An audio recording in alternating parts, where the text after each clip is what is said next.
what's up, everybody? I am back, and we are here with some more folks from Capcom, and we got Shanae and Jose. Is that correct? Hey guys, yeah. And you guys have brought Dark Void. Yes. Now, I have seen this game once or twice.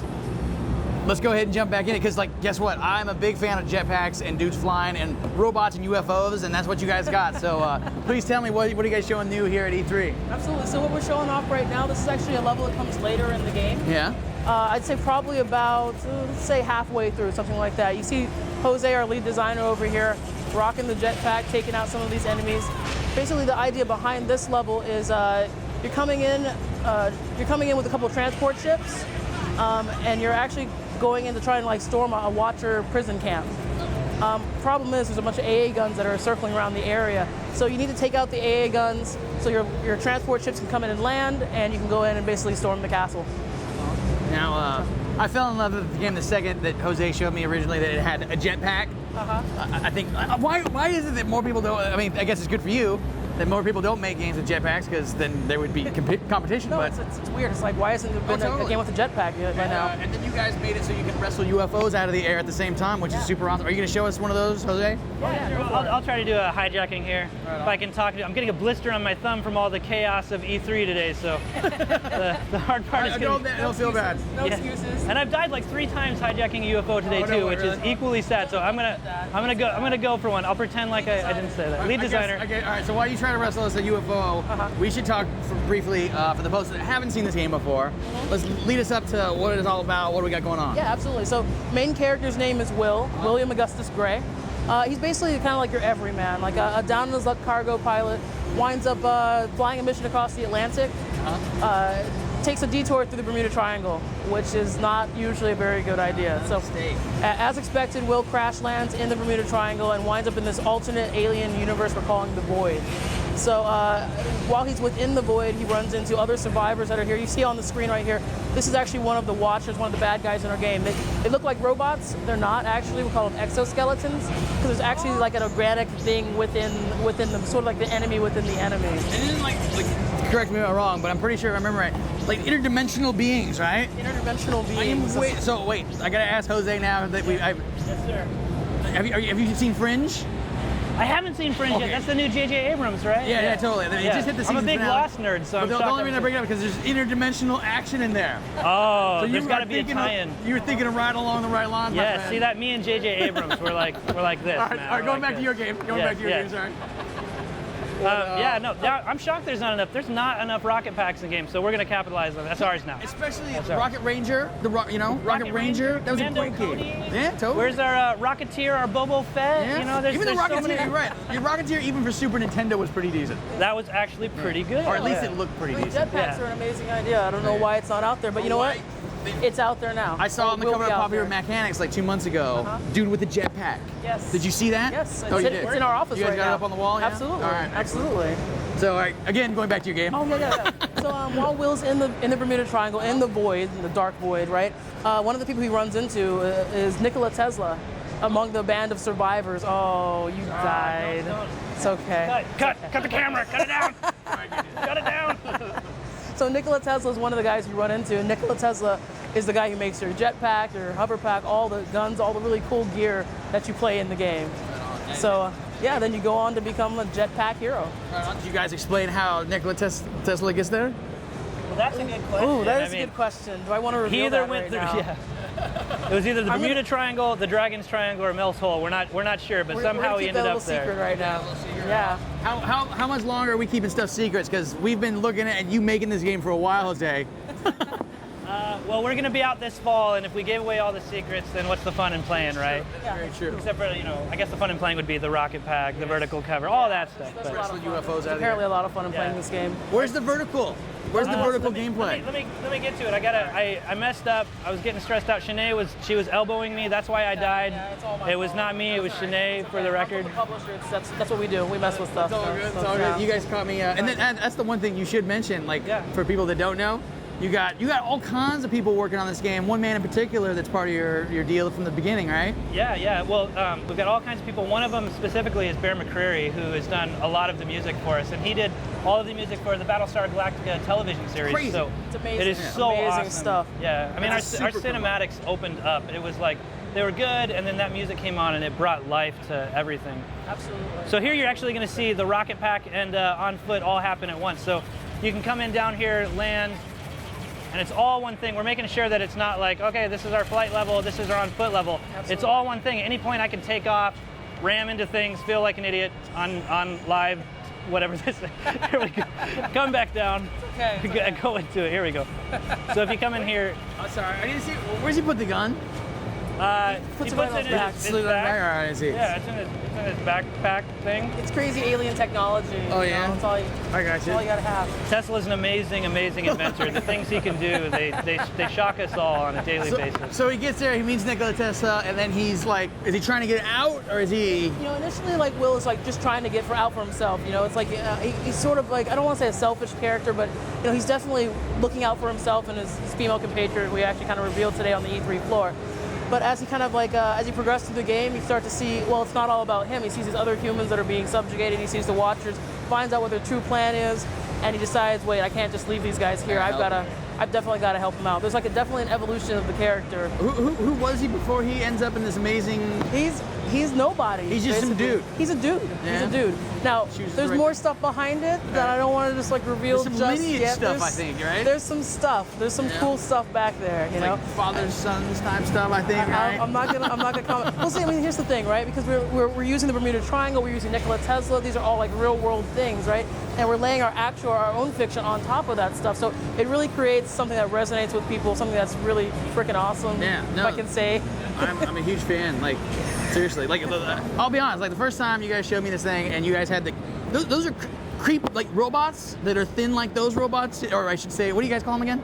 Exoskeleton. Exoskeleton. And, Yes. and I understand that there's organic creatures inside. Yeah, actually, you're about to see one of them right now. If I can actually kill this guy, this is a knight. He's one of our larger AI guys that you fight in the course of the game. So inside him is one of the slimy little lizard people that's been controlling this dimension for a long time. Crack So him out of the shell.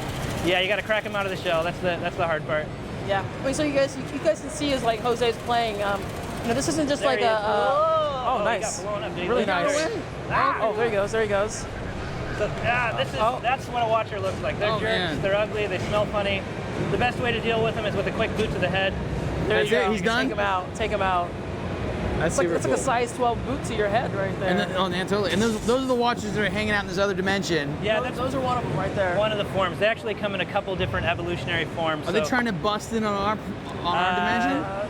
Something like that. Something like Again, that, with right? the secrets. I'm telling you, you gotta watch Fringe. Secrets. I gotta watch this. All right, I'm gonna throw some questions from the audience your way if you don't mind. Is that all right? Go ahead. Go ahead. And of course, you can tell me to be quiet and tell me whatever you want. So, Let's do it. all right, Joshua McLean out of Memphis.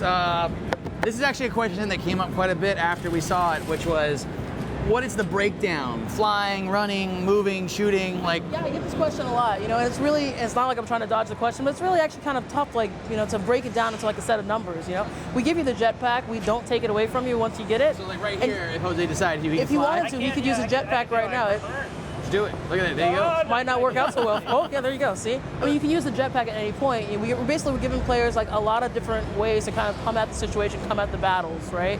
So there are levels that accentuate jetpack more than like on foot, and there are places where we have the vertical combat set up in the actual scenario. But you know, actually, Jose's about to come onto the vertical combat section right now. Right. If he wanted to, he could skip all the vertical combat and just use his jetpack and jet up the entire entirety yeah, of the shaft. really? Yeah, absolutely. There's danger involved in that, of course. Oh, because you're just flying into the You're abyss. moving at 300 miles per hour, right? Right. So you know, if you crash into something, it could be, you know, Fatal? horrible flying death. Yeah. Now, actually, let me address that real Sure, quick sure. too, because one of the things that we've been doing lots of play tests on the flight, and we know that most people who are playing this game, first and third person shooter fans. You know, that's definitely like our target audience. Some people have never played a flight game before. I know my last flight game was Star Fox. Oh, wow. So you know.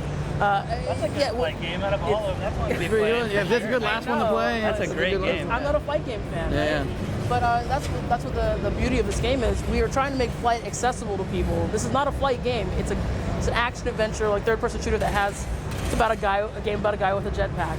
You know. Nothing wrong with that. Yeah, absolutely. But yeah, we've gone through and we've actually been doing a lot of tweaks to the flight. The flight is easy. It's awesome. It's easy to pick up and play. I think people are going to find it really intuitive.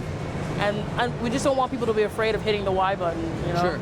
Yeah, it's amazing. You guys should play it. The awesome thing is the animation that you guys have with him when he first takes off at that thing. He's like, whoa, whoa. That's amazing. That is pretty Absolutely. good. That sells it.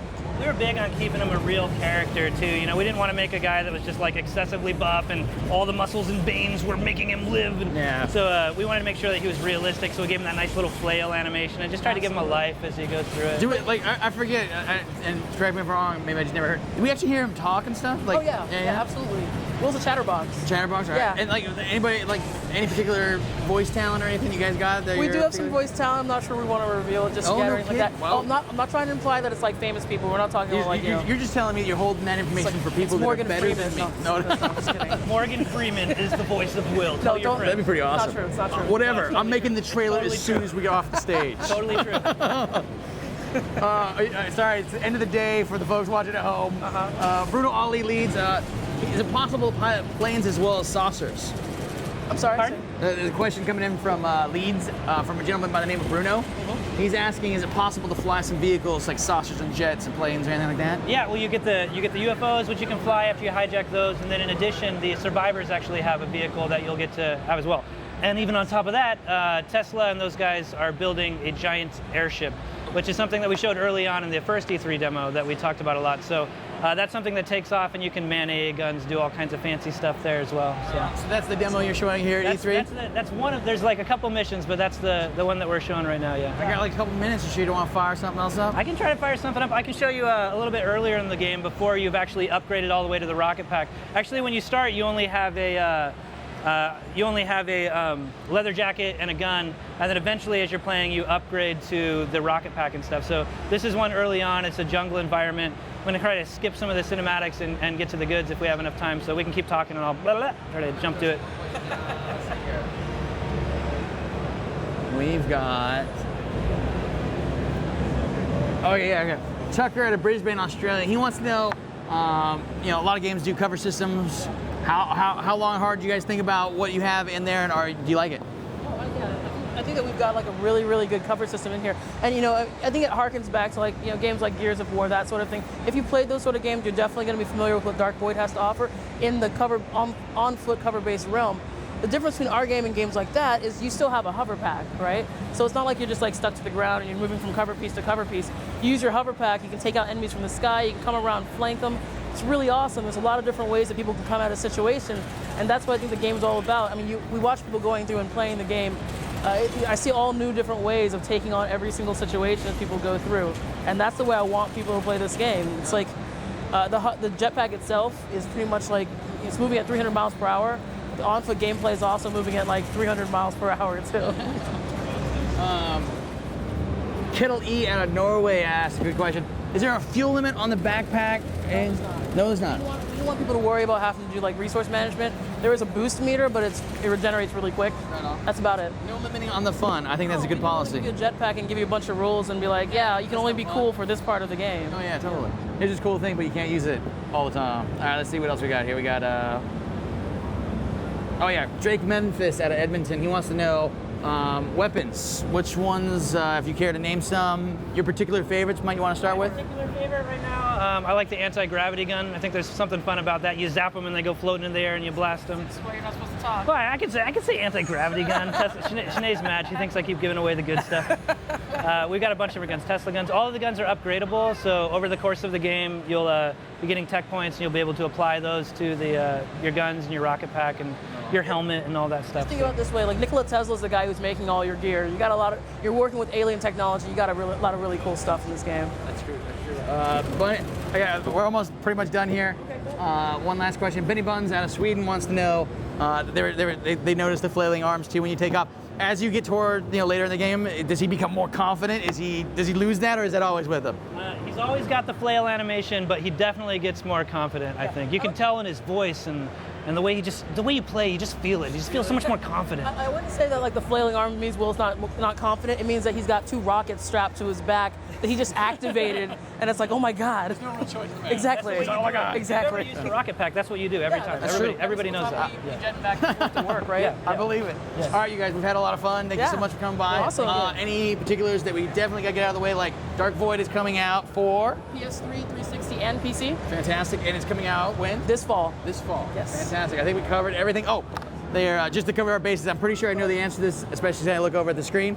There's no multiplayer, correct? There's no multiplayer in the game. We're a completely single player experience. There's nothing wrong with that, especially if you guys are devoting all your time and energy and making that the best single player ever. What we're doing. Awesome. Good games Yes. instead of a marketing thing on the back of the box, right? Yes, Yeah. absolutely. Thanks you guys for dropping by. Seriously. Thank you very much. Really looks good, Jose. You weren't lying a year ago when you told me it was gonna be awesome. Yes, So. yes. Good, man. Awesome. All right, Thanks. that pretty much concludes our broadcast day for here of E3 Day 2. Join us tomorrow. I'll pull up the schedule real quick and tell you what you could definitely look forward to. Early on in the day, we're going to have DC Universe, apparently. Sony Online Entertainment's going to be coming by as well. Singularity, Army of Two, the 40th day. Shaun White, Lego Rock Band, Independent. There's all kinds of stuff here. You definitely got Battlefield 1940. Yeah, you got to come back tomorrow. All day long, starting at 10 a.m. I'm Ryan McDonald for GameSpot.com. I hope you all have enjoyed the day, and we'll see you guys tomorrow. Take it easy from E3 2009. Woo!